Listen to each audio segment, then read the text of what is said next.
Hello everyone, I'm Professor Sever. Today we're going to look at this kind of interesting limit problem that looks at first blush like it might be very complex. So let's get started.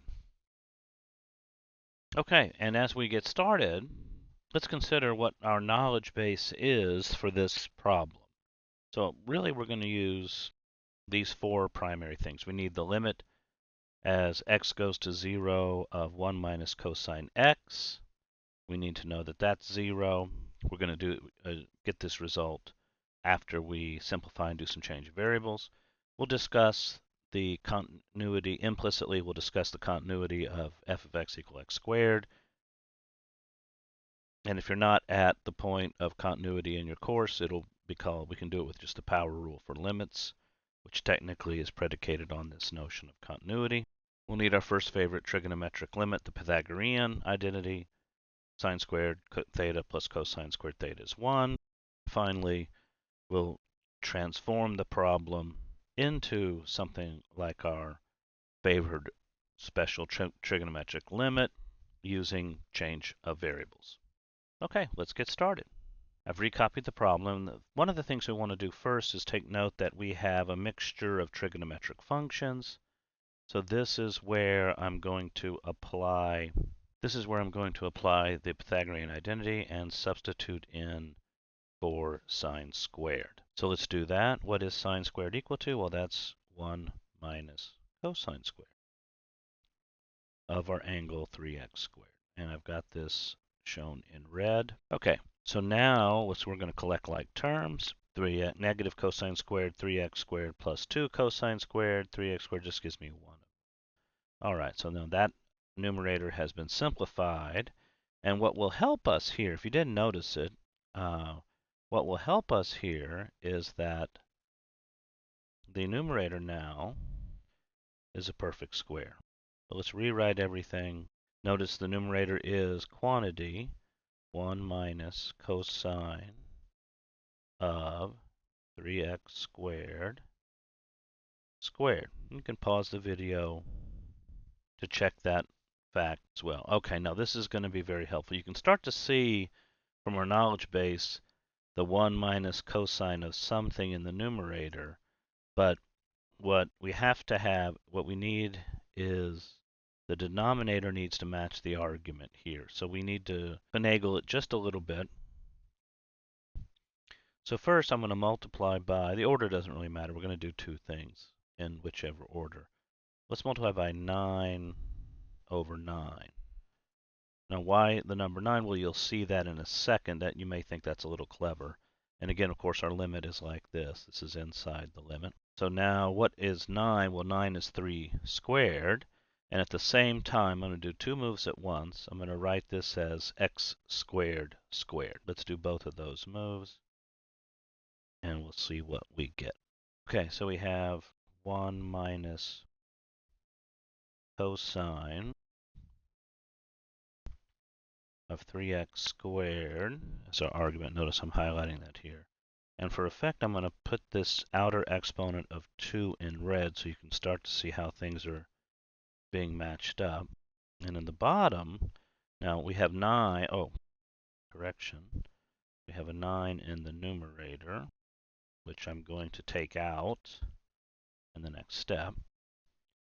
Now, 9 is 3 squared. So watch what I'm going to do here. So I'm going to combine both of these. The key to this technique is that these match. And now in the denominator we have 3x squared. Check that. Let's multiply it out. 3x squared times 3x squared is 9x to the fourth. And that's what we have in the denominator. So these are in fact equal. Okay, now here is the whole idea. We needed these to be the same, and I guess also these to be the same so that I could apply the power rule. So let's first things first, let's move the 9 out. And then I'm also going to bring everything to squared power. Okay, let's do that. We still have our limit. Remember, you have to let the limit at every stage. Okay, so notice this with my red exponent 2. Inside here, I have 1 minus cosine of 3x squared over the very same thing. And again, that's kind of the trick here.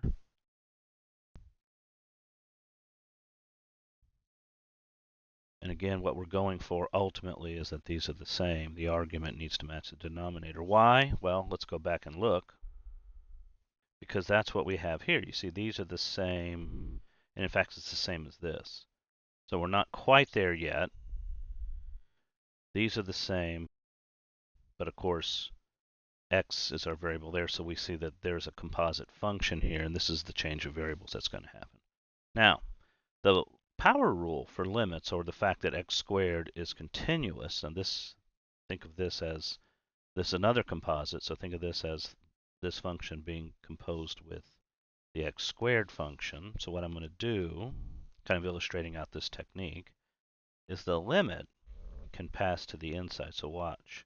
What's going to happen is the limit, notice it's outside my parentheses, so it's the limit of this quantity being squared. That's assuming this limit exists. Now, we don't really know that yet, but this is the way we tend to write it. So we're going to pass the limit to the inside. It's going to be the limit as x goes to 0 of 1 minus cosine 3x squared over 3x squared. All of this squared.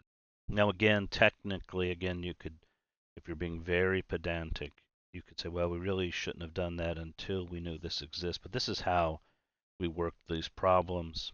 It's the same if you watch my other videos about separating. We separate the limit. The product of the limit is the limit of the products while we're working it, rather than having an aborted computation where we stop, go to the side, work this out, get the value, which is going to be 0, then come back and say, since it exists, we can get this move. It passes inside. So as a matter of style, we go ahead and do that now. We pass the limit to the inside. Technically, that's called continuity. Continuity of the outer function, which is x squared, if you cared to note that. All right, now, so now the squared's out of the way. See, we're not worried about that. Now here is our limit. Let me highlight that. So now we're just looking at what's inside, which is this. See, this is now the limit problem we're working on, much smaller in scope. Okay, so this is the one where we apply our change of variable. So our argument is 3x squared, so we're going to let t equal 3x squared. And again, we have to compute the limit as x goes to 0, our original value. Where does t go? T goes to 0. Again, technically, we should say 0 from the right. All right, so we still have our squared outside, because everything's happening inside these parentheses. Now let's see what we get. Our new limit, which I'll do in purple. The limit, what's our new variable? T. Now t is going where? To 0, well, from the right, technically. And now notice we have 1 minus cosine t over t, which is our first limit we had in our knowledge base. If you go back, check it here. Now technically, if you're looking at it very carefully, we have the plus version here.